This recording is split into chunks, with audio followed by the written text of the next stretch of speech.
Welcome to Man Does Tech, where I solve the problems you didn't even know you had. In this video, I will explain how to replace an AC compressor. First, ensure your vehicle's AC system is properly discharged by a certified professional to avoid refrigerant release.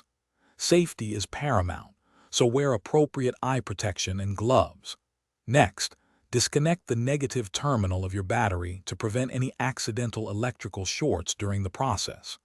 Gather all necessary tools, including a serpentine belt tool, various wrenches, and a new AC compressor with its associated O-rings.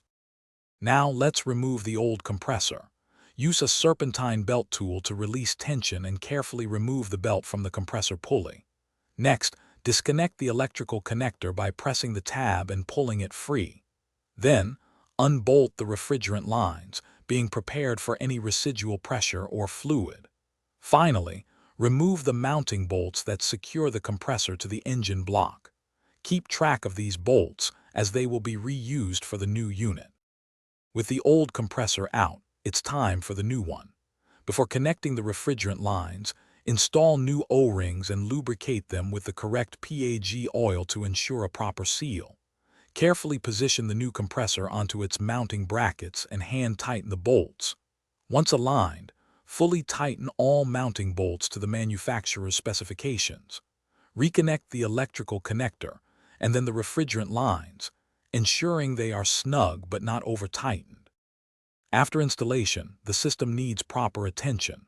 First, evacuate the AC system using a vacuum pump for at least 30 minutes to remove all air and moisture. This is crucial for system performance. Next, recharge the system with the correct amount of R134, a refrigerant, typically around 2 pounds, following your vehicle's specifications.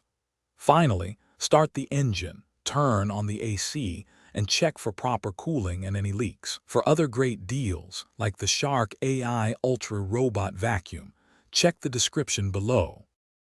Thanks for watching. If you found this helpful, don't forget to like and subscribe.